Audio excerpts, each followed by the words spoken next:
Whereas I think Wild Ones played more of a aggressive control game. I think a lot of times they made like an early push with Stimrog or somebody to take a really aggressive position forward, and then took a cap control and just had their assaults putting constant pressure over the top. And then when they saw like that the enemy team was vulnerable, they just dove in and cleaned them up after winning all their trades pretty heavily. So um, yeah, it'll be interesting to see what both these teams do. I think the biggest weakness I saw with Wild Ones I guess they're Oops now. They've rebranded.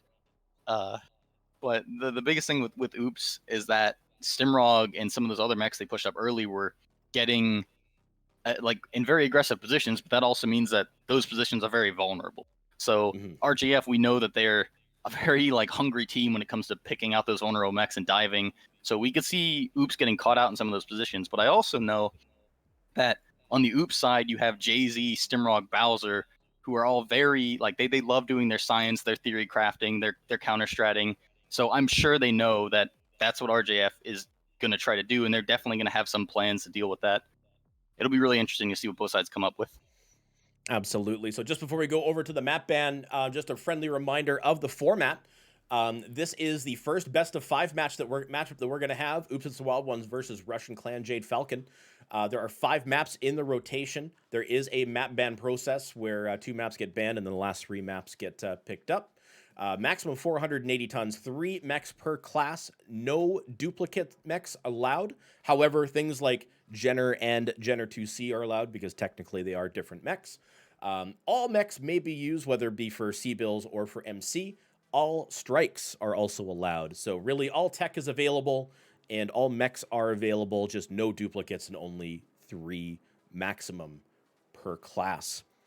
So with that, I think we're ready to go into the map ban. I'm getting the link up myself. All right, so come in game. Good to start. Bans. I'm trying to get the rulebook since this is our first best of 5. So this will be a little different from the previous map ban. So instead of banning a map first and then picking a side, since that was previously best of 3, we're now doing best of 5. So I believe that means every map will be played, or it has the possibility of being played. So Team A picks, Team B picks a map, Team A picks, Team B picks a map. So both teams will need to be at least familiar with every map. I mean, before, with the best of 3s, you can always hard ban a map, so you don't have to have a strat in all of them necessarily. But yeah, this will definitely push teams to the limit as far as preparation is concerned. All right, first choice comes up. Oops, It's the Wild One chooses Rubelite for the first drop. Mm-hmm. I believe, who did they play before? Was it PHL? The last one they played was, yes, PHL. Mm-hmm. Yeah, I know PHL and RJF definitely share some similarities in their play style and decks. And I think Wild Ones had a pretty convincing win on Rubelite, so I guess feeling confident to stick with it. All right, Mining Collective gets picked up, followed very quickly by Frozen City. So it means we have, Hibernal and Tourmaline for the last 2. Yep, and that's what I expected. RJF is not going to take Tourmaline. Yeah, Tourmaline seems to be getting a bad rep this year. Doesn't seem to get picked very often. All right, so there we go, folks. There is the match set, the map layout. Rubelite Oasis, Mining Collective, Frozen City, Hibernal Rift, and Tourmaline Desert. Best of 5. So now they're sorting out who is going to be starting on where. It looks like Oops is going to be on Team 2 for Rubelite. Yeah, and I think that kind of makes sense. I don't know if we have the map strat up, but Team 1 is that left side on the map visually. I think it generally has more spread out trading positions and more favorable angles, more ways you can poke. But the interesting thing there is I think Team 1 has the worst side for capping Theta. Well, it is considered to be the worst side. I believe they can get to the cap maybe a little quicker, but it's over the hill from them, so they're gonna have a harder time hanging on to it. Mm-hmm. All right, let's take a look here. It looks like Russian Clan Jade Falcon will be Team 2, Mining Collective. And I'm doing this backwards, by the way, because RJF picked the Team 1 Yeah, side for Rubalite. which And that's interesting that Wild Ones or Oops has picked Team 1 on mining. So Team 1 on mining is widely considered, I think, the kind of back against the wall side. You know, like Team 2, you have so much space in the open in the middle of your side to put down a push that's coming at you, versus Team 1, you know, you got all these barrels and humps and various things, ramps in the way that break up sight lines. And, you know, Oops, knowing that RJF is going to be the aggressor in a lot of these scenarios, that's interesting that they picked the side that I think has a harder time dealing with a brawl push. yeah, RJF picking Team 1 on Frozen City. Oops following up with a Team 2 pick for Hibernal. So now it's just down to the Tourmaline decider. Where are they going to go? Yeah, and there's the Team 2 Hibernal again and Team 2 Tourmaline. So, yeah, I think those are just everybody takes that if you can get it. All right, so looks like you have some team swaps to do. Yeah, so what's this? RJF is on the Team 1 for the first drop. Yeah, so let me just personal venting here. Why do we got to have the teams in the lobby before the bans? Because then I just got to drag everybody around, you know? Like, if it was maybe just the team leader, you know, then it would be way easier. Or, like, if we just didn't have them in and I invited them after the bans, you know, just it would be that easy. It's okay. Or if the swap button was just here. It's in the tourney client. I know you have a PGI. But you see, this is why we have two casters, so that way one can do the lobby stuff and the other one can do the streaming stuff. All right, I think I did that right. At least the tags are easier this time. Thanks, RJF. Yeah, exactly.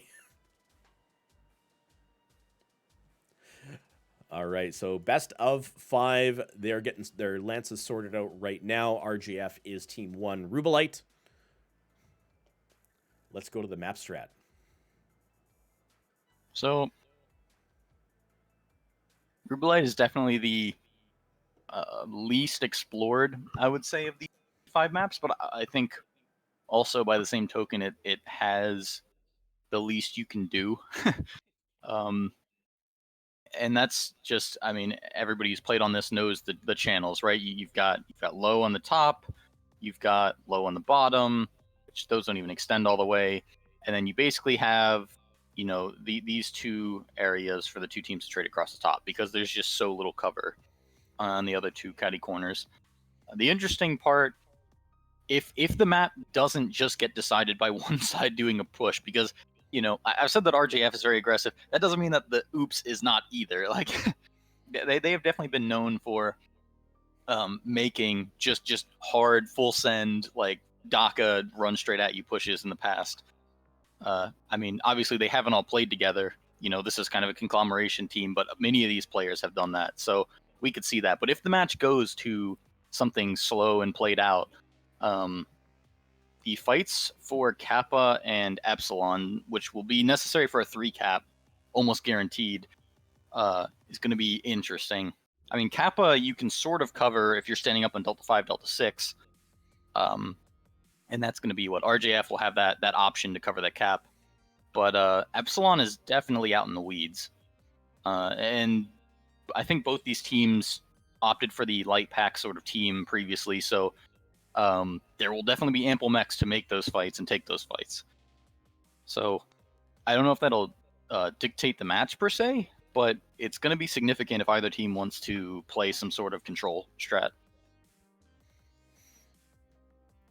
Oh, absolutely. Taking a look so far, we've got heavy presence in Bravo Charlie for RJF, which is pretty much common because that alpha drop is kind of a little far away. Not as bad as Team 2, where the alpha drop on Team 2 is just like it's in a really, really bizarre spot. However, it can be a good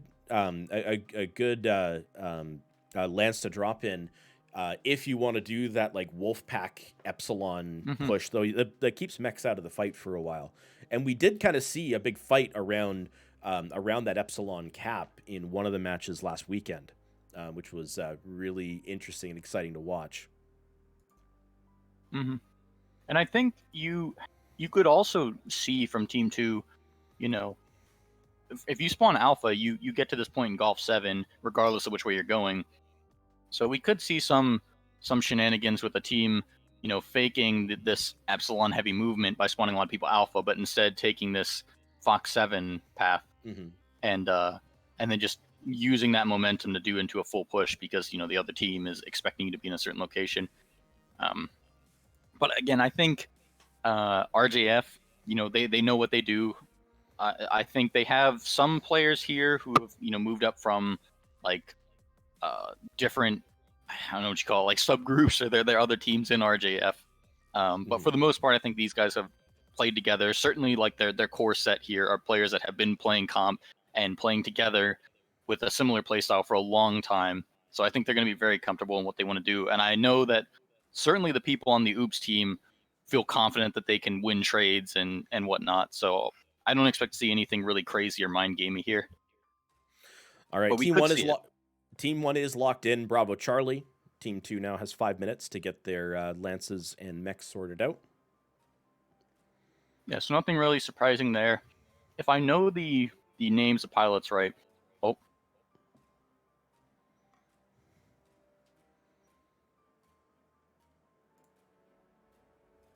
Oh, somebody unreadied. Uh-oh. Bad RJF. They might hit it by accident. yeah, or maybe you're checking consumables. I know a lot of people just do that. Like you're sitting there, like you check your cool shots 4 times to make sure you have it, and just forget. Oh, we're locked. I shouldn't do that. But yeah, if I know the pilot's right, that's the assault lance or heavies for RJF spawning in Charlie there. So they aren't. I don't think they're trying to do an early theta cap. If they are, that's a weird setup to take because you're putting your lights in the farther spawn. So we'll see what they do. Wild ones are still very much forming up here. I mean, they I think that's Bowser. They just dropped off, so I don't know if he's building something or what. Wouldn't be surprised. Yeah. So taking a look at the results for today so far. So even though this is only the second match that One Last and I are casting, this is the third match of the day. The first one being a very, very early morning PHL versus Clan Crossfire, which went 2-1 in the for Phoenix Legion, which Clan Crossfire was the first team to be eliminated. We just casted Not Dropship 5 versus Gudron Synergy. And that was a good match to watch. Not Dropship 5 taking that 2-1. With Not Dropship 5 going to be going up against Phoenix Legion probably next weekend. I don't know when those matches have to be scheduled. That makes Gudron the second team to be eliminated. And now we've got Oops, It's a Wild One versus Russian Clan Jade Falcon, the first or the only winners bracket match we are going to have today. For those that weren't here at the beginning, PP Poo Poo did have to withdraw their match against JGX today. They just weren't able to field enough pilots. That puts PP Poo Poo down to the losers bracket. They will play the winner of Not Dropship 5 versus Phoenix Legion. Yeah, I mean, should be exciting matches. I mean, it's been exciting so far. I think the interesting thing with the field this year, I think last year and maybe in 2018, you had like a few Div A teams playing, and then you had some Div B teams, and then maybe like a Div C team or somebody would sneak into the top 12, and then you'd see these matchups where a team would just get smashed early on and knocked out of the tourney. And then, the Div A team, you wouldn't really see some big clashes between the Titans until towards the end of the bracket. But I think this year, I mean, you have RJF, Oops, and JGX who were some like decently close in the previous tournaments. Like I guess that would be TOC. With JGX, I think being the favorite out ahead. But like the rest of the pack is pretty much all like Div B level. I don't think there was really anybody in there that was like surprising to see or like snuck through. I mean, I think the biggest upset that people didn't expect was Gudron Synergy in over like WKA or KL or whatever their suffix is. Mm-hmm. But even then, like you look at the roster for Gudron Synergy, and a lot of those guys are like ex, BSMC, like previous Div A players and things like that. So their team, while like they just came together out of nowhere, is not people that are suddenly new to the scene or something. So it's a very like evenly skilled team this year, or All not right, here team, we go. but field. Teams are locked and ready to go, both in Bravo Charlie. Let's go ahead and hit that launch button. First matchup, RJF, or Oops as Wild Ones rather, versus RJF. And Wild Ones have opted for that traditional Bravo Charlie, so no mind games, no funky spawns or anything. Excuse me.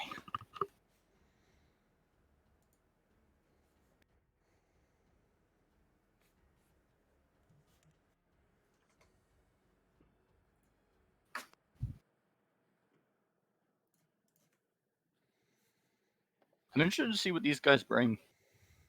I think in these matchups like this one, I definitely expect to see some science being brought here and interesting mech choices. Yeah, absolutely. Dang, I flew out to the dropships and I got lost. I hate the fog on this map. Yeah, it's why I because of the spectator bug, I try not to touch anything until I see movement.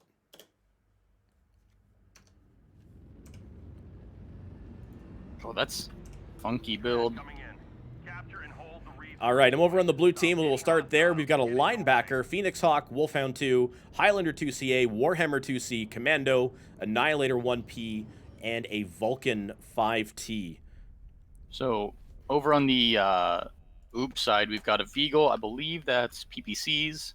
Yep, Triple Peep. We have Annihilator 1A with Triple UAC 5, WUAC 10. Simrog also in a linebacker, but this is the Vomit one. But this is the Extreme Vomit one with 6 ER Meads and 2 Heavy Large. That thing has a very hot alpha. We have Kong Lord, our fellow caster, and a Triple Peep Summoner. I think that's an MPL Vulcan, PPC Bludgeon, MPL Phoenix Hawk, and Commando. Polycat and that Commando, by the way, getting that rush to Theta. That's a huge move by the Wild Ones. And getting that. Yeah, I mean, that early cap is what they need. I was just going to say, like, this is the consequence of RJF spawning a little farther back. Their lights are getting here just a hair after Oops, and now, they have to be the ones to move into the firing line if they want to take the cap. Oh, they caught Jay-Z out, though. They've got 5 mechs there. They have a very fast pack. So they're looking to really steamroll. Polycat might get caught out here as she rolls back. And no, never mind. Again, you've got this wolf pack by Russian Clan Jade Falcon. Are they going to be able to really capitalize on that movement? Polycat now tangoing against 5 mechs. Stimrog in the linebacker trying to back her up, as well as Texan Scrublord in that Vulcan. Yeah, and here's that aggressive RJF play. I mean, they're just diving straight in for Polycat, who was, being aggressive up front, defending the cap. And they could just get a pick here if they're... Bowser's still trying to catch up on the Annihilator. I think that build is... Yeah, he's only going 42. I mean, he needs his team to try to slow down the pace of the game, and RJF is not going to let that happen. Meanwhile, while the wolf pack from RJF was tangoing with the Wild Ones, their trading mechs do get up on the line. So now they are getting clear shots at the left leg is open on the Phoenix Hawk for RJF now. So they did not come out of that without a scratch. Yeah, the wolf pack now moving around back behind Kong Lord, turning around looking for Jay-Z, who is doing some aggressive pokes on Slave Labor. Polycat backing up Jay-Z. You can see a strike going out for that wolf pack. Is it going to hit anybody? I think it missed everybody. RJF making a nice two-sided push here. So they're also pushing up on the right with their lights wrap around on the back on the left. And now they're catching Oops out in the open on top here and getting a lot of shots in. But, I mean, they're also taking a lot of punishment trying to hold this position with their lights. Lights for both teams getting torn up. Jay-Z was legged and gets taken out by Slave Labor, who I don't think is doing so healthy either. Yeah, his left leg's open, and he gets taken out by Bowser, smacked by that Annihilator, who also picks off the Vulcan trying to peek around. I think those guys peek the same corners one too many times, and Annihilator's finally on the field. It just deletes them. All right, we can see the trading mechs for RJF is moving that, making that south side push, moving their Highlander, Warhammer 2C, and their Annihilator over into a southern position again, looking for sight lines. Unfortunately, though, for Oops, Konglor is open CT in the Summoner, and I believe, Texan is almost dead in that Vulcan. I think his CT is like one click. Yeah, orange Yeah. and orange armor. So Konglor down to 57%. I think he might have lost a torso or an arm there. I'm just on the other side looking at the RJF firing line here. oof, White Eye has pushed one too many times against Bowser and eats 10% of the face. Open RT. That's another kill. The linebacker goes down for RJF, I think, right? That just happened. That's in a cockpit. And there goes White Eyes, too. Polycat takes out the commando for commando there. One commando takes out the other. Bowser and the Annihilator making that move up center, looking for that Highlander. Not realizing that there's the Phoenix Hawk behind him, but Pete Zone and the Vapor Eagle is trying to keep the Phoenix Hawk under control. The Phoenix Hawk goes down. Bowser just taking names in the Annihilator. He's about to take another one here. Konglor takes out the wow, Russian Clan Jade Falcon down to one final mech. The Highlander 2C. The Highlander 2C goes down. That didn't go the way that I thought it was gonna go. I'll be honest with you. Yeah. I can imagine comms right there being Bowser going, delete, delete, delete. Yeah, no, Bowser is just like, hey guys, stop dying so I can walk through their team. I mean, he didn't even do the most damage. Frio out there with the bludgeon scoring top. But yeah, I mean, he just was the cleanup crew, just mopped the floor with the damage mechs there.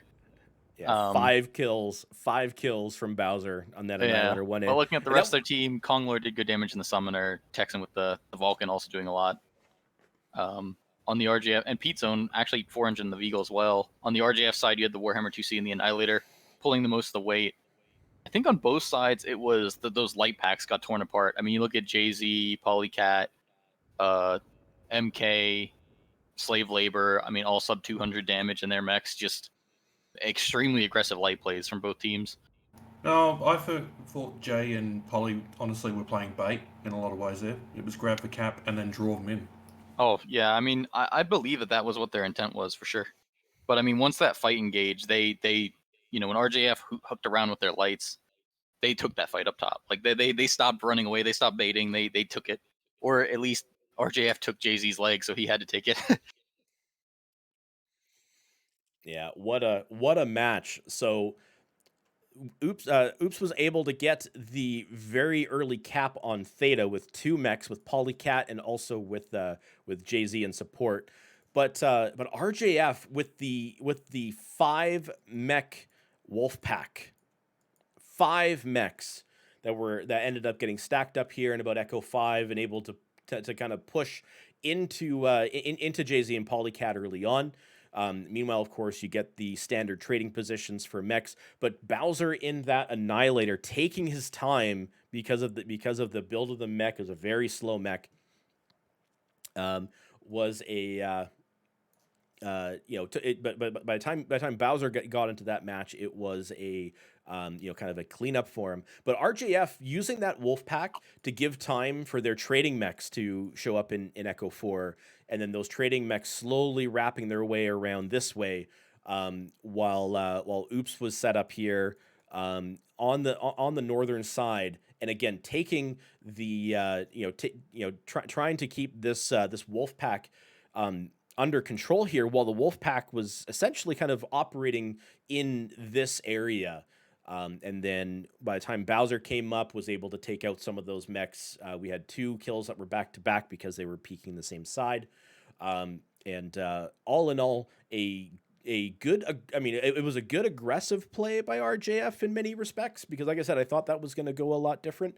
But I think there might have been some challenge there, possibly with focus. And then, of course, the Oops having that patient play because they have to wait for their Annihilator to get into position. That certainly made it fun to watch, difficult for even me to get any information because I couldn't even look at paper dolls because of how fast that went. No, I mean, that's the part where I'm questioning if the play with Polycat was intentional bait or just Oops made the best of the situation, because I mean she got caught like there, around that X, and Bowser is coming up the ramp like nowhere that he can take shots at that time. So I think the fight started a little earlier than Oops wanted, but they definitely were able to turn it around, keep the commando alive, which that's why you put a big engine in your commando. Are you guys taking notes, D5X? But yeah, so a good play from both sides. I mean, this is the kind of explosive matches that we were expecting to see here, with RJF going straight for the throat and Oops just dumping lead and whatever PPCs are made out of directly into their mix. Yeah, absolutely. So with that moves us on to the second map, which will be Mining Collective. The teams have already been switched around, and the timer for Team 1 is well on its way at this point. Mining Collective, of course, is the I'll say one of the darlings of MWOCS this year. One of the maps I know in the queue we played probably more than any other map on the Dog Squad. Mm-hmm. We played that map way more than I care to admit. We certainly practiced that way more than I care to admit. Yeah, I think then, part of the reason it's so attractive is that you can make almost any strategy work on it. Yeah, absolutely. So let's take another quick peek at Mining Collective. There we go. Maddie, do you want to run a giveaway while we're waiting for the teams to ready up? Sure, we can certainly do a giveaway. What do we want to do for the thing? Keep on. You have the bot access, right? Because I have 0 bot access. I do not. Because I don't have any bot access at all. Well, don't look at me. I don't have any ability to give stuff away on this channel, sadly. So I guess I don't know. What are we gonna... Separate giveaway on twitch.tv/nuttyrat. I'm just gonna bloody dice roller out and I'll just do a random pick. There you go. There you go. I wish I know there's another giveaway engine that I keep on forgetting to set up because I saw it used like 2 years ago. Mm-hmm. But unfortunately, I don't have that. All right, so Team 1 seems to be they dropped some people out to do some deck changes here. But yeah, Mining Collective. Yeah, so I mean, you at least have talked Mining Collective to death at this point. But obviously the top of this map is very popular, but if specifically a fight does not happen in that blue circle, I will eat my hat. I mean, I don't think I've ever seen, certainly in RJF matchups, the fight not get taken to that position. I think there's possibility that they will make a bottom side heavy move, at least to flush mechs, but it will probably be with the intent of flushing them into this kill zone. And likewise, I'm sure Oops is either going to take Delta 4 or they're going to have guns focused on it to watch for that DACA rush, because that's another very popular strategy, is obviously coming straight over the top with assaults. I don't think we've seen anybody do it this tourney, but I mean, last tourney that was definitely a common play. All right.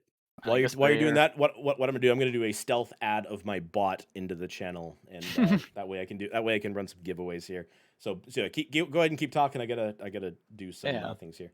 So Team 1 has locked up. That's the Oops side. They are all Bravo Charlie, which means they are full top of the map.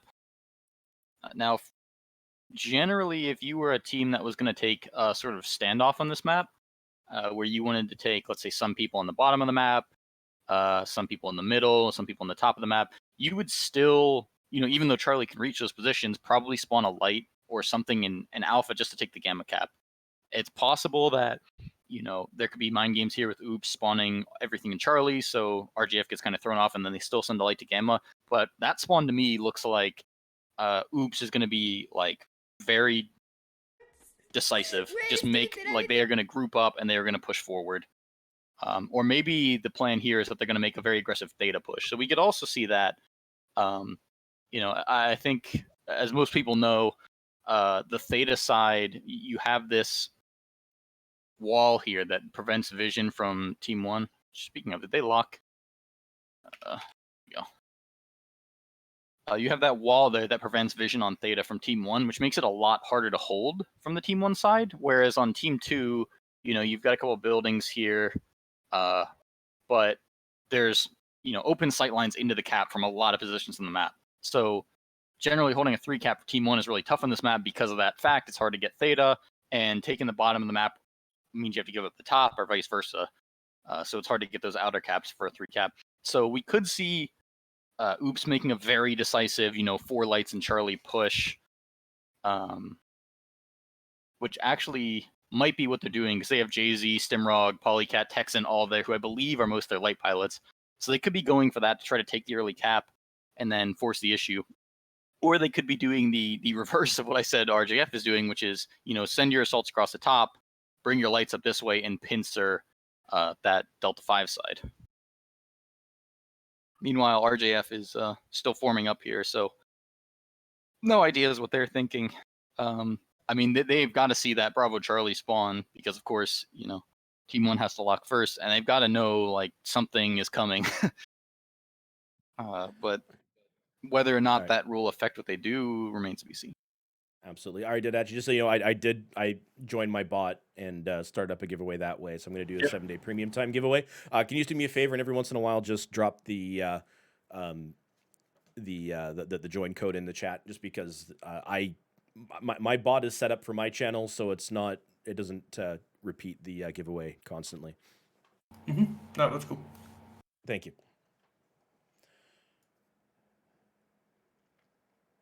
So RJF has locked. It looks like they're putting 1 guy Alpha, 3 in Bravo, and 4 in Charlie. Which is looks like what their Bravo is their assault. So I think they're going for. They're readying up here. I think they're going for probably. We might see a mirror match here in terms of strategy. It looks like they're going for the Epsilon cap, push up top, assaults come across the top. And I would not be surprised if, this yellow path is the Oops strategy of doing something similar. So as soon as these guys RJF is greened up, but not quite locked in yet. Yeah. So teams can green, but technically they're supposed to say locked or ready. Not that I really care, but it's more for in case they decide they need to make a change and they've just, subconsciously or whatever, click the button.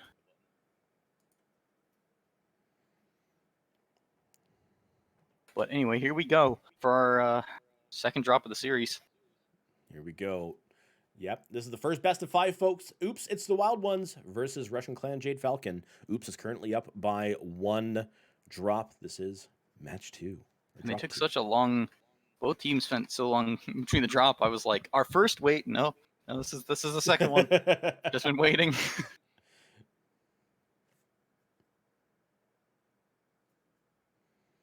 All right, just waiting for everything to load in here. All right, I'm on the Wild Ones, the Whoops side. Yeah, I'm on the RJF side.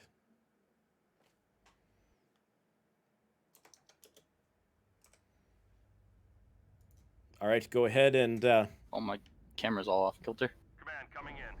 All right, so on the Wild One side, we have Bowser in a Blood this time.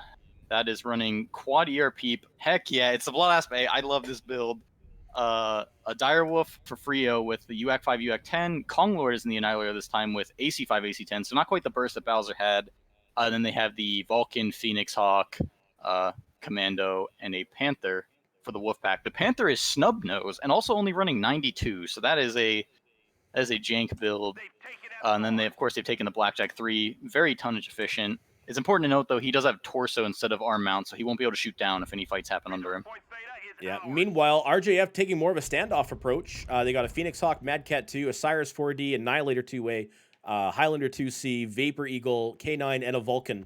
The Annihilator is a UAC Annihilator, or is an AC Annihilator, rather. Of course, you have a Highlander with Peeps. You've got the Mad Cat 2, which I believe has Oh, I had it up there. Oh, it's Gossi are large. So again, they are looking at a lot of standoff this time. However, they do have their aggressive wolf pack that's moving south here, and they might catch Polycat and Texas Scrublord and Stimrog because they're going to be outnumbered 3 to 5.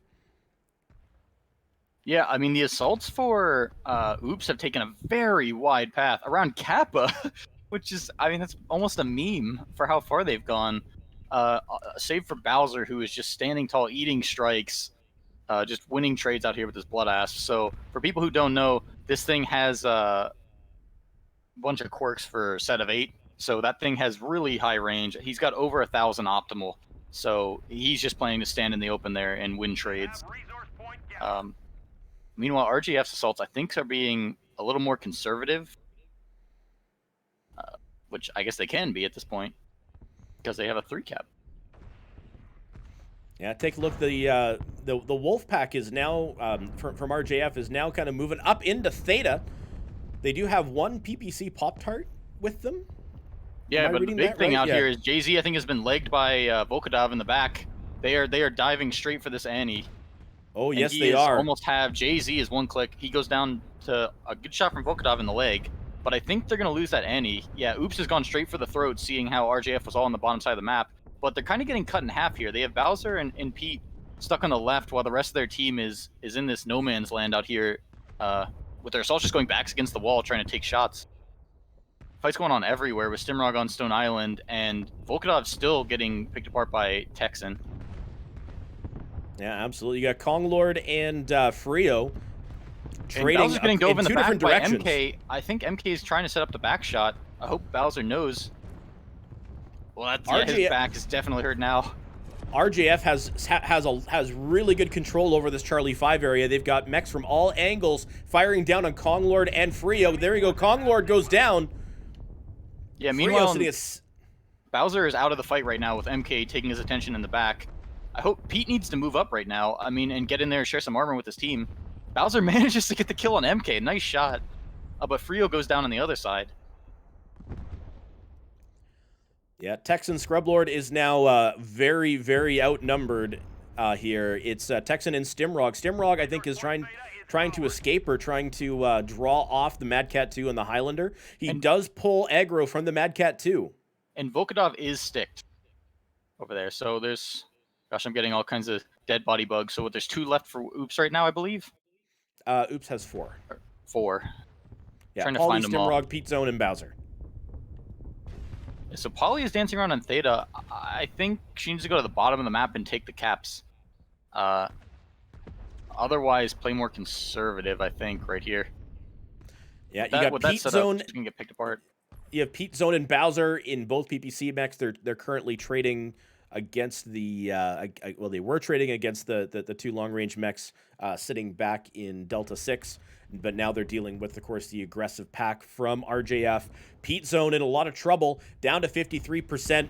Polycat coming to help out, but I'm not sure how much help she'll be. Pete Zone goes down.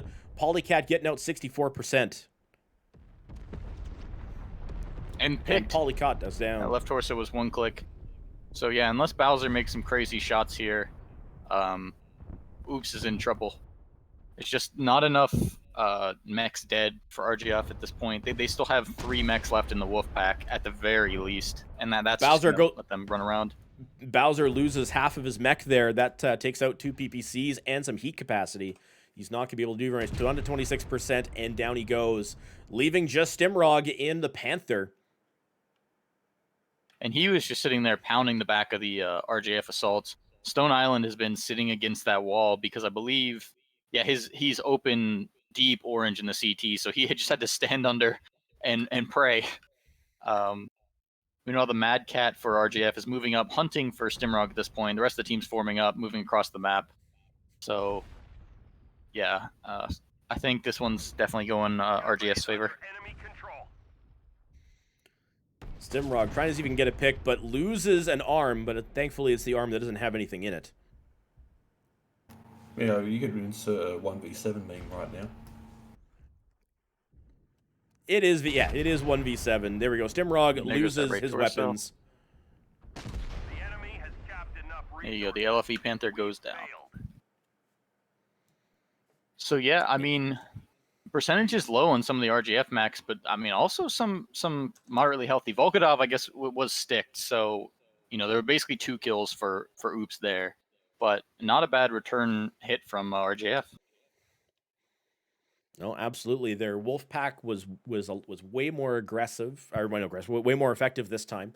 I think they realized what was happening with that Annihilator, and they just said, you know what, the Annihilator is going to go. Let's just capitalize it and do other things. And then they just set up that beautiful kind of control over that grid of the map, over what was it, Charlie 5, like Yeah. Charlie 5 Delta 5 area. They had complete control of that, even though their Annihilator got focused down pretty quickly. Looking at damage, the Veagle pulling top damage for RJF there with the LBX and PPC.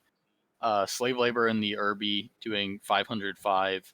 Mad Cat and Highlander both doing respectable scores. Bowser doing top damage for Oops out at 501 with the lone kill, followed by the other assaults. Texan doing good work in the Vulcan. Despite going down early, but yeah, the biggest thing is Polycat and Jay getting picked with a little damage.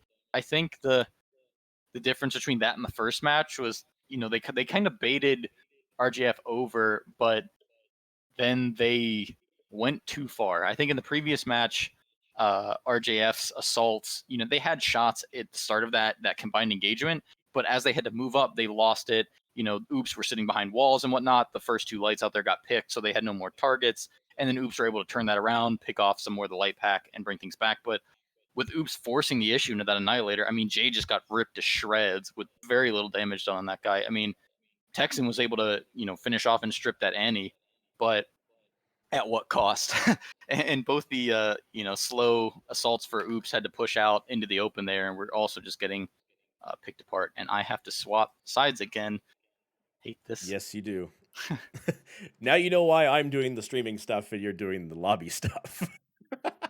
So much fun. I love dragging. Isn't it educational? And a map change. Yeah, I'm scrolling. I always forget where Frozen City is because there's like no. I don't understand how this map order was sorted. All right, day, that should be right. Okay, so lobby should be good. RJF now have 5 minutes. What do you want to say, Nutty? I just pulled up the map strat for Mining Collective just to kind of talk about what happened. So RJF had mech presence up here with the Mad Cat 2 and the Highlander. The Annihilator was sitting back here, and then of course you had the Wolf Pack that was making the rounds. That kind of went this way, pushed over, caught Polycat and Stimrog, and Texan, who were kind of set up in there, forced them to move back. Meanwhile, you had Bowser and the Blood Asp sitting up here, no P barrels and Delta 3. Was getting really good sight lines on the 2 training mechs on the RJF side, but just that the aggressiveness of the RJF Wolfpack was a very kind of difficult thing to kind of counter for Oops. They did get they were able to get a kill, or at least a contest against the Annihilator. The Annihilator did go down, right? Or did it just get stripped? It just got stripped. Never went down. So yeah, and they committed a couple mechs to that. They lost a Direwolf and the Annihilator also, and the Annihilator, yeah. And they lost some mechs right there. So they kind of pushed right into the RJF trap, because this group right here was able to push around and kind of keep control over this whole section, and was able to take out a good chunk of the Oops folks. Yeah, and then that's the power of that strat. I don't know how many people watching have seen it work, because a lot of times you see these teams who take the setup. I believe not D5 did, and I don't think they were the only ones.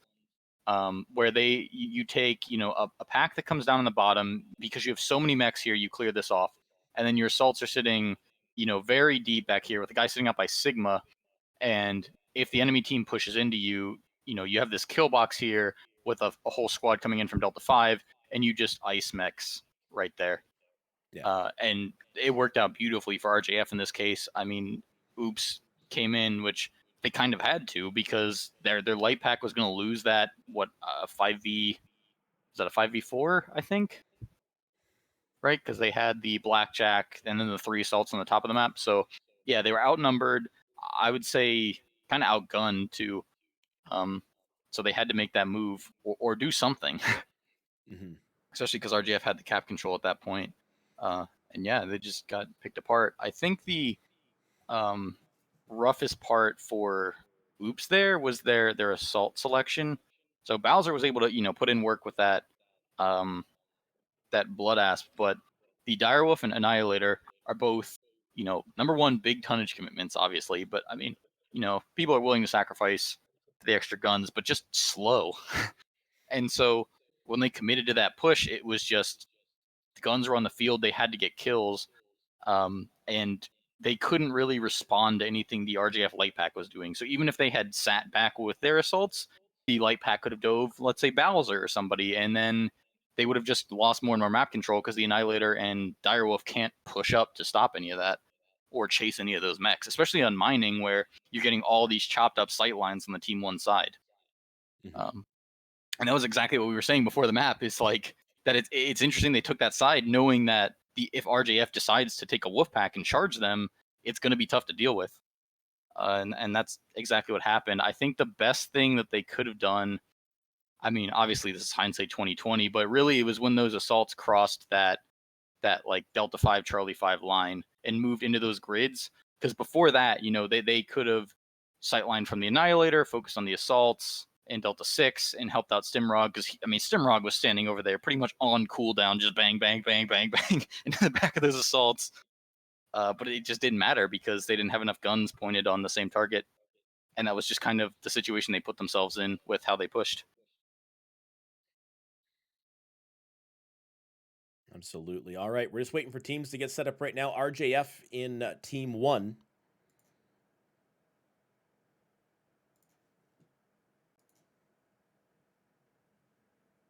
Yeah, and Or should the RJF be Team 1? I believe so, right? Yeah, they're the Yeah, they're orange Team 1. frozen team one. I'm not crazy. No, you're not. No, you're not crazy. It's just the I'm way that not crazy. it's what it is it's the because it on the log link it shows who voted, and I was looking at it as that's the side they're supposed to be on. It's like that's Oh probably yeah.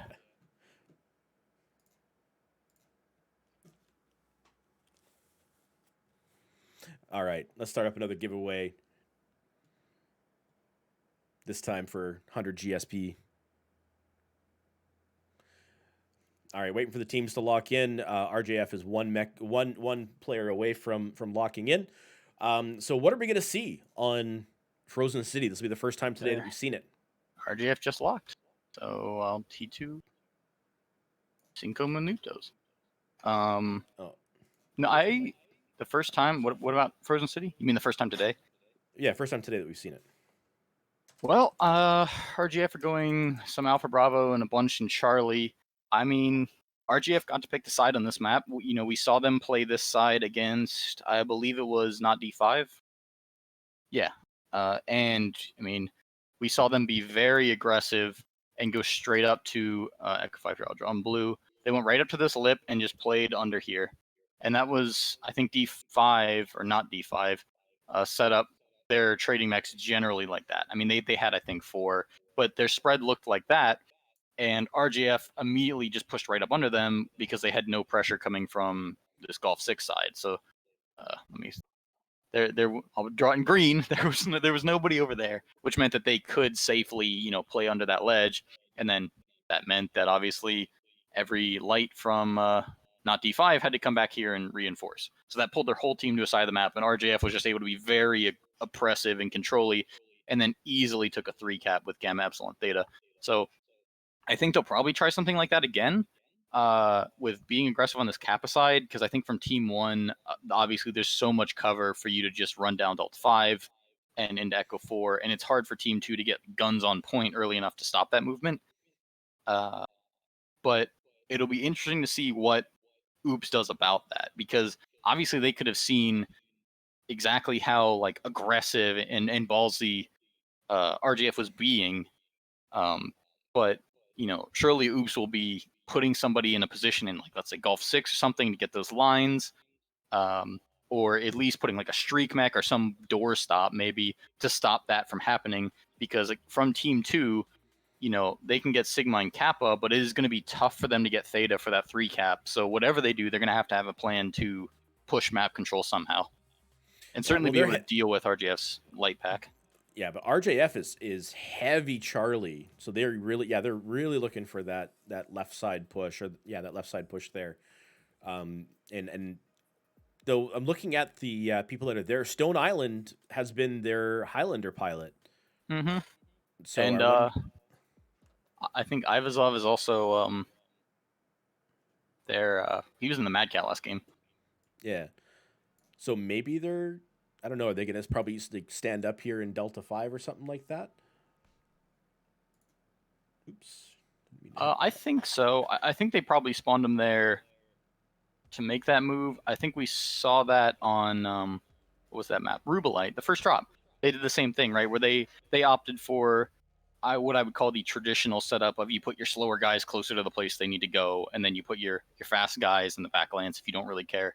And generally, the only reason to put your fast mechs in that farther forward lance is so that you can make that like rush for an early cap, if it's going to be one of those maps like Rubelite where it's contested. But we saw in Rubelite, they didn't.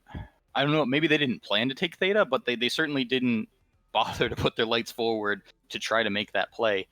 And I'm wondering if that they're planning here with Team 1 is, put the assaults in the closer spawn, get them to point. We got plenty of time to get to where we need to go with our lights, so why bother spawning them closer? All right, Team 2 seems to be almost ready. They're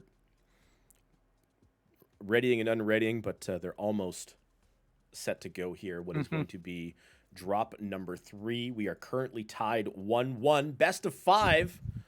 And there you go. That's why this right here is why I don't launch when teams are ready, because they just completely flopped their spawns after already up. So, yeah. And here we go again. All right, so they've now gone heavy Alpha Bravo with Jay sitting out. Oh, no, he's back in Bravo too. Are we good now?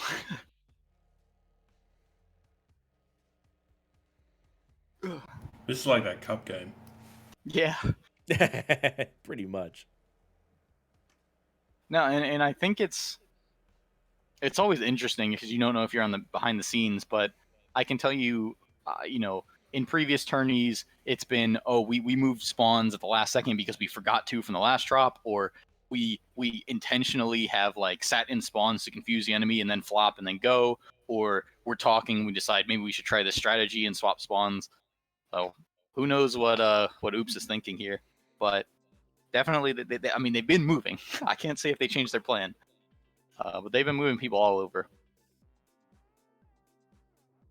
I just want to know if Jay's going to be in a Phoenix Hawk again, or if they're going to finally put him in the Stalker. I think he played. I want to say he played the Stalker on Frozen before, right? I know he took a Stalker, and I'm trying to remember what the map was. I think it was Frozen. We could very well see him taking that. I mean, I know he has to get one in every set. And since RJF took one off them, they have at least 2 more games for that to happen. But see if this is the one where it happens. They certainly are chewing up as much time as possible. Yeah, absolutely. How much time do they have left? Good question. You should give them a warning.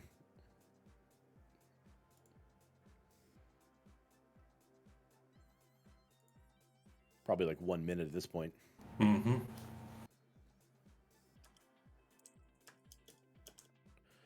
All right, there we go.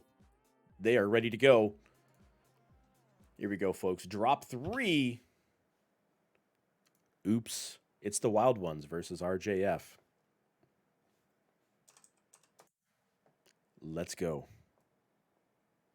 I'll get the timer ready for next drop.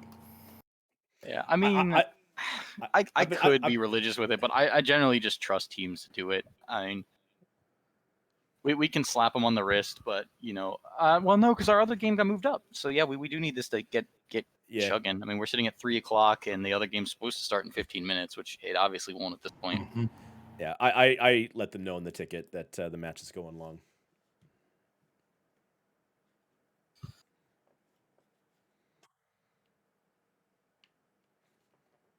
But yeah, I think you see teams strategizing when they take time, but a lot of times when teams are taking extra time, it's just pilots getting flopped around or rotated, yada yada. Post map discussions. Yeah, we do need to keep a quick clip. All right, which side are you on? I'm on RJF side. I'm on RJF as well, but I'll All slide right, over to. I'll go to Oops. I've been on them You're gonna every go other to Oops?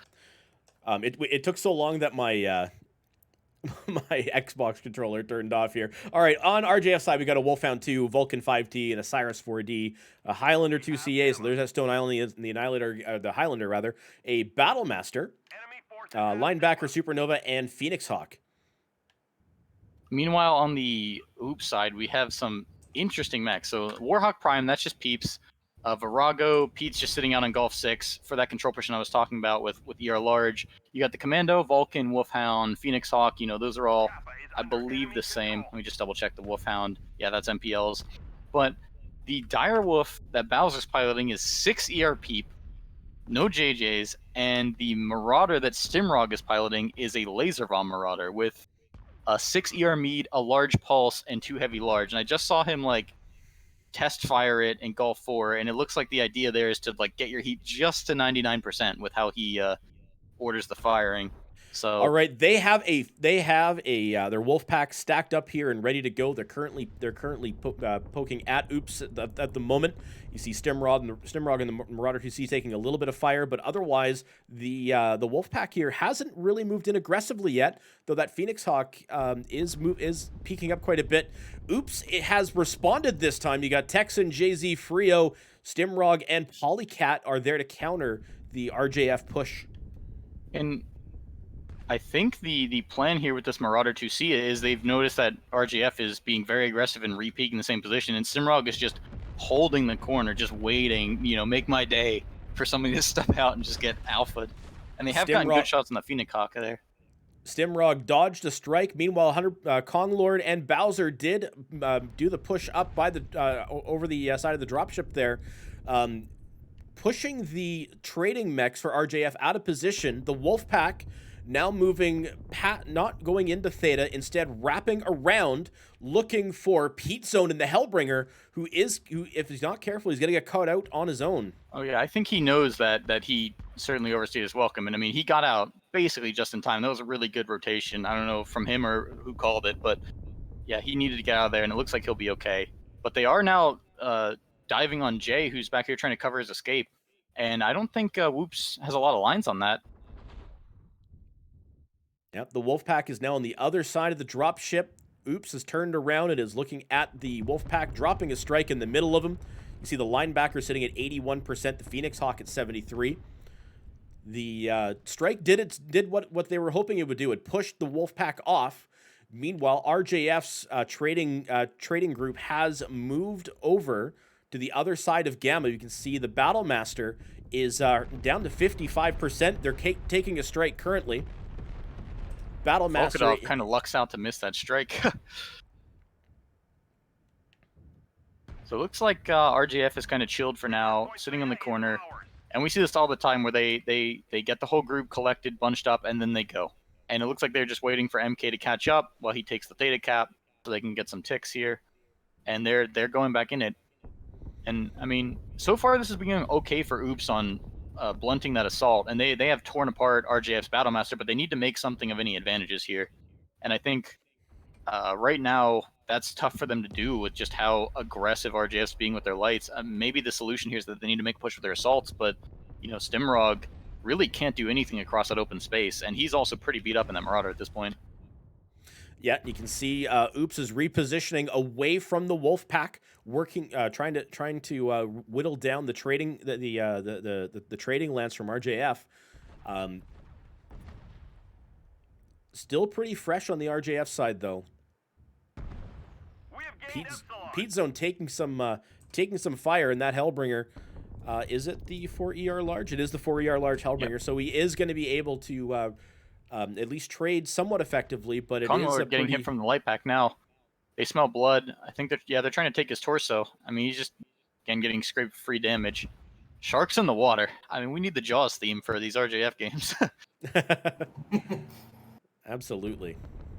Oh, Conlord taking a massive strike down to 58%. He is open on the left torso, front and rear. He's one click on that left torso, especially as well. So, yeah, if Pelmashek can get an angle here, he's going to severely neuter that Warhawk.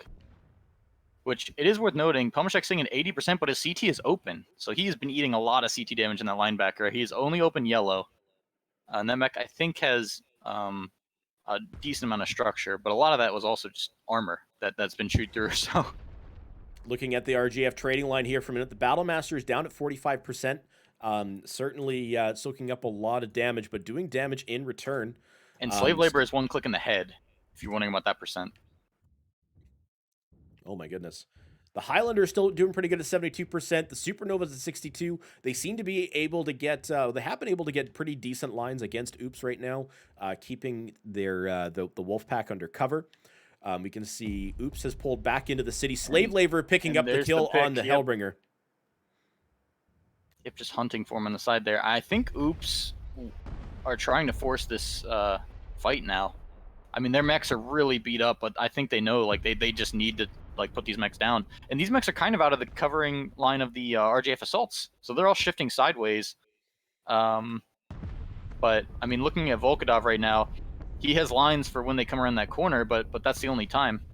And even then, it's kind of disrupted. Yeah. Conlord took down the Battlemaster. That's a big pickoff. That's one of the trading mechs that they've been using. Texan down to 37%. He is not doing well. Yep, and there he gets picked. Yeah, so they are paying dearly for making this push across the open. Polycat is on MK trying to pick up that kill and gets it. But I think Slave Labor, yeah, I mean, she's getting torn up for that kill. Jay-Z legged. Out in the middle of the open. Oh yeah, Jay-Z is legged again. And Bowser finally picks off White Eyes in the Vulcan, and then turns for the Phoenix Hawk double kill. Meanwhile, Frio goes down. It's just trades back and forth right now. This is going to come down to, only a handful of mechs being left on the field. Yeah, Jay-Z goes down. Finally gets he gets a center torso kill at that. Meanwhile, you get Slave Labor around Bowser taken out. Bowser took out Pelmashek, and then Conlord gets picked out in the middle. Yeah. No, Stone Island is open all torsos. Bowser is... How fresh is he? He's open CT, but all of his guns are in the arms. Problem is he's staring down Volkadov right now, who I believe is the freshest mech on the field. Yeah, he needs help if he's going to take this fight to him. Okay, Volkadov is open CT, open RT. So everybody right now, and he's halved, is on their last legs. Now, the important thing, though, is that I believe... Oops has a Commando up, and RJF has a Wolfhound.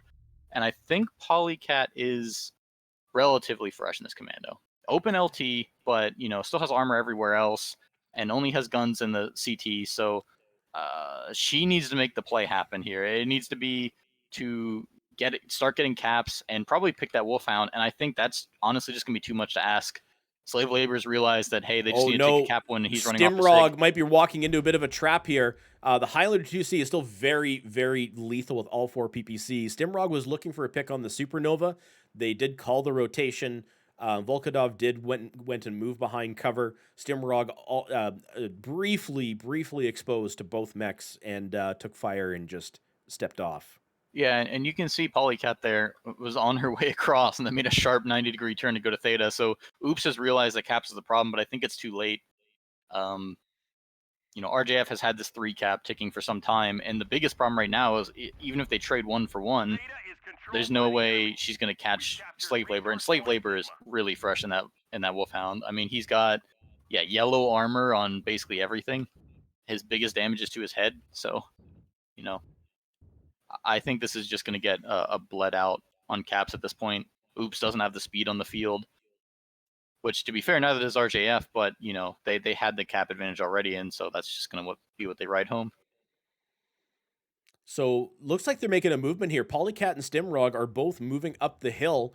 I think they're looking for a pickoff on the Supernova. There we go. Polycat charges into the Supernova, dodges the PPC fire from the Highlander. Again, looking for that kill on the Supernova, or at least taking out the arms. There we go. Polycat takes down the Supernova. Stimrog looking at the Highlander 2C. They're Just looking to tanky. 2v1. One laser. Stimrog goes down to the Highlander. Polycat trying to trying to flip the Gamma Cap over to Oops, but sadly it is too late. Russian Clan Jade Falcon taking this drop by Caps. Yeah, I mean, and that was a back and forth match from start to finish. Like that was frankly very close the entire time. Well, very well played from both sides. Looking at the damage numbers, Volkadov putting in work in that ER large Supernova. Only 4 ERs, but just kept clicking on people. Stone Island getting decent damage in the Highlander as well. Other than that, I mean, nothing really that high. Battlemaster pulling out 400. You know, basically the 3 trading assaults doing work, but the Wolfpack, good spread of damage, but I would say nothing really leaping out really high. Meanwhile, on the Oops side, you have Bowser just dumping damage with that Direwolf, and Konglord putting out a bunch with the Warhawk at 611, but just not much after that. I mean, RJF scouted that Marauder, got good shots. I think got good strikes too, or maybe Stimrog just overexposed and got ripped up by assaults. No, it was an early strike. But, yeah, really set the tone on that little peak right next to the wall. And that was the killer. I mean, had Stimrog gotten that pick with that alpha on a light mech, this would have gone completely the other way, obviously, with how close that came down to. But yeah, I mean, I don't know. That was just pretty well played from both sides consistently. I don't have to swap for the next match. All right. So go. So now it is 2-1 favor of RJF. And I have a stopwatch running. Thank you. Freaking Nat. Yes, and by the way, folks, the mysterious third voice that you hear is Dadachi. He is stepping in to help One Last Night out because there's a lot of stuff that goes on. There's a lot of buttons to push. There's a lot of things to do. It is actually a lot of work for 2 casters to do, as you probably saw last week when I kept on screwing up a bunch of things. Thankfully, so far, it's been okay. So far, I haven't made a major screw up yet. Don't jinx it. Don't jinx. I'm not going to jinx it. Don't worry. I'm going to try not to jinx it. Right after this match, we are going straight into, or right after this this matchup rather, Oops versus RJF. We will go straight into the next matchup, which will be Smoke Adders versus Diamond Shark. Thank you. Yes, I've got 4 monitors and I have way too many windows open, so I didn't have the leaderboard open. Again, all of the crazy things. And then after Smoke Adders versus Diamond Shark, we'll have some we'll have a break before we go to the final match of the day, which will be Ghosts of Nox versus Dog Squad. After Smoke Adders versus Diamond Shark, we might have I don't know, I do some 1v1s or something like that for some codes. Mini Masters Challenge or something. I don't know. I don't know. See. We'll I'll see smack what, anybody. I still remember you participating in the Masters Challenge one last against Ed Meister. And when Darren's like, what do you want to pick for your winning prize? And you're like, no, I just want to turn up to practice. All right, so looking ahead, it's now we're now in Hibernal Rift. You didn't have to change people, right? Yeah, there was no change. No, we're good. Yeah, so we got to move through. I'm gonna draw on the map. Wait, did I move it or did you? I mean, I guess we could just move to Hibernal. Yeah, Frozen City's in the past. Frozen City's in the past. We don't have to talk about it. I mean, Frozen City really went the way that we thought it was going to be. There was that wolf pack. They were dancing in that in the valley or the trench, and trying to keep Oops kind of in that one little area. And then it was just a patient whittling down and pickoffs, and that was a very well executed wolf pack play by RJF. Yeah, I mean, just that was top tier Wolfpack play. I mean, they did exactly what they needed to. Nobody got picked. They had some free damage taken on pokes, for sure. So, I mean, not like both sides were flawless, but they got good damage in. Like Daidachi mentioned, I mean, the strikes were what really messed up Oops, I think, in addition to that light pack. And that's partially... By for Team 1. You said a minute? 30? 2 minutes. 2 minutes. Sorry. 2 minute. Yeah, it's just the fact that that light pack pushed Whoops into a like box basically, and then that made it easier to land strikes. So not like it was complete luck on RJF side. Obviously, their play helped that. Yeah. So look, let's take a look at Hibernal. How is this going to change for Hibernal with RJF playing the way that they are?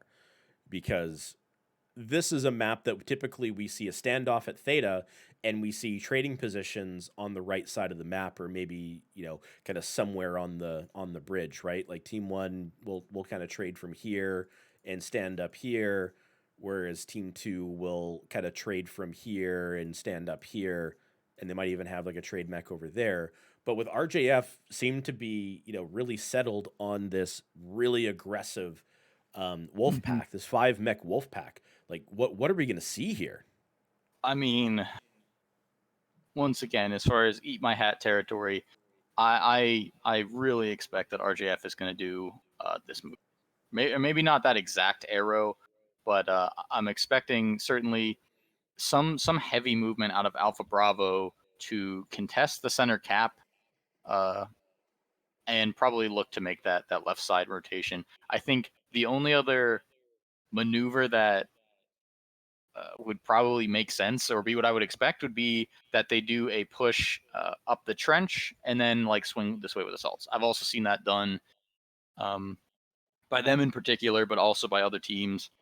Those seem like the two most natural things to their strategy. Now, with what they've been doing, I would expect more of the purple setup with their assaults, taking positions really deep, because they seem to be favoring this. We'll let our light pack go play their game while our assaults just sit very deep and take trades. But they could also just make a past 5 minutes. It's 5 minute 14, so they're...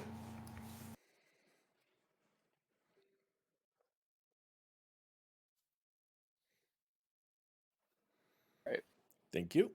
And timer starting now for Team 2. So RGF is locked in Heavy Bravo Charlie with 1 in Alpha. So it looks like they're doing the green thing here that I've drawn. Doing the Epsilon push. Yeah, and I'm looking, they have Volkadov, Ivazovsky, and Charlie,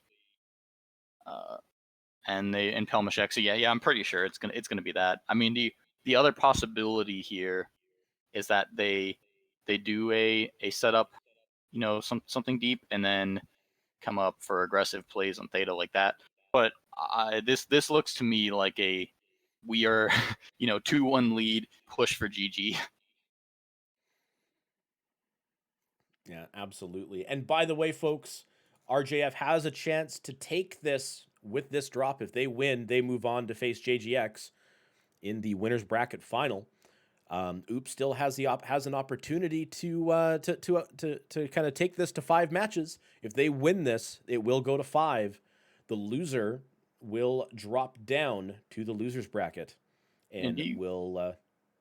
I was gonna say, who are they playing, or who are the ones feeding into that match? So the 2 matches that we have coming up, SA versus Diamond Shark and GNX versus Dog Squad. It is the 2 winners of basically the 2 winners of that feed into LB 2.1, and then the winner of LB 2.1 will feed into will face the loser of this match. So there's 3 matches that need to happen before Oops has an opponent, or Oops or RJF, I should say.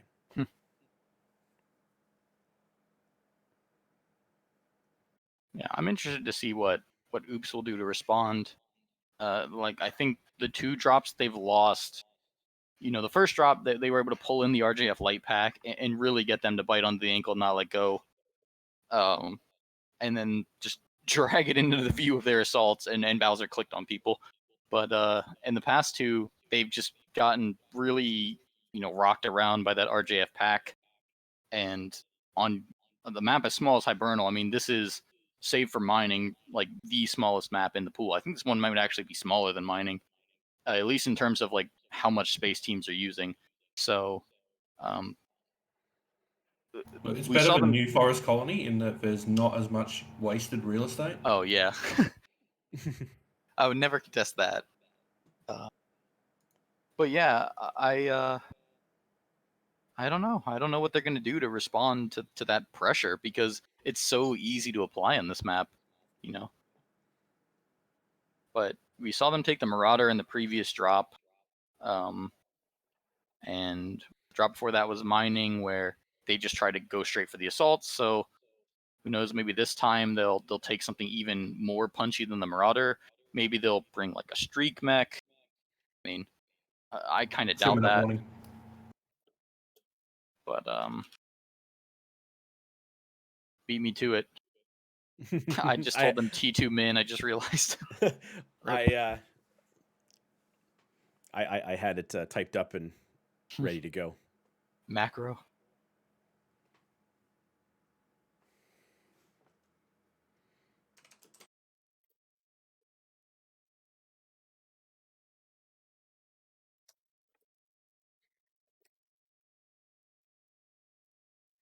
All right, we'll just wait for Team 2 to lock in. 2-minute warning for Team 2. And we'll see what is drop 4.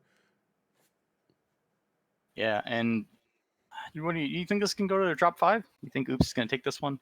I mean, I'm biased, right? So I got to be careful because I'm part of what is essentially all it takes the is Team 1 2 228 tag to sway. It does. I mean, hey, come on. I mean, 228 has taken over the casting booth. We are everywhere. But I mean, one of the reasons I'm biased is because I'm on the Team 2, which is Dog Squad. So it's we do scrim against them quite a bit. We do know that they have some very capable pilots on their team. 30-second. And they're ready. There we go. We're ready to go. I mean, RJF is a tough matchup. Like, these guys play extremely well. So I don't have an opinion, because honestly, they're both good teams. If I'm being completely honest, they're very good teams. RJF just they have the momentum at the moment. So we'll see if Oops is going to be able to respond to that on Hibernal here, or if it's gonna be the last match. Who knows? I would love to see a drop 5. Mm-hmm. All right, and as far as spawns are concerned,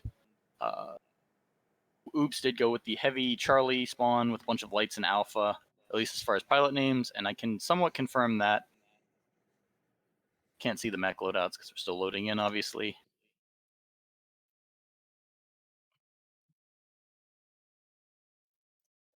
The mech started up. All right, so on the Oops side, we have an MPL quick draw, a Phoenix Hawk, and a Commando over spawning on an Alpha, Jay spawning in the back, and a Vulcan this time. And then for the heavy lance, we've got Bowser, and I believe that's the Bursty Annihilator again, Kong Lord in the Sleipnir, and Pete in the PPC Vulcan with Stimrog in that Bursty. All right, looking at RJF, then an Assassin 101, a Fafnir, Cyclops, the Vulcan, an Urban Mech, Phoenix Hawk, Annihilator 1P, and a Wolfhound 2. They are all over the map right now, while Oops is aggressively on the right side of the map. So yeah, it looks like RJF is going with that thing I said was possible, which is they spawned everything in Charlie Bravo and then ran that sideways path, almost like a screen with their spawns. RJF opting for the Fafnir is kind of interesting. That's you don't see that mech taken very often in comm. Mostly just the CT gets blown to pieces. But I guess they've opted for it for the DACA presence in the armor. Yeah, interesting. It is 2 Ultra 5s and 2 Ultra 10s on that Fafnir. You can see the Wolfpack is making their move. They are moving on the left side of Theta, getting JZ down right away. Frio in the quick draw, pulling back. And Polycat and Texan Scrublord there as well. But the Wolfpack is committing. They are committing aggressively against the rest of those mechs, knowing they have the advantage. Yeah, he got open CT. I don't know if you were watching that side, but like, that was all I saw. Was just I went into a cockpit, saw that he was open CT, and then dead. I guess they just committed hard and just nuked him. Here we go. And now Frio's the next sacrifice.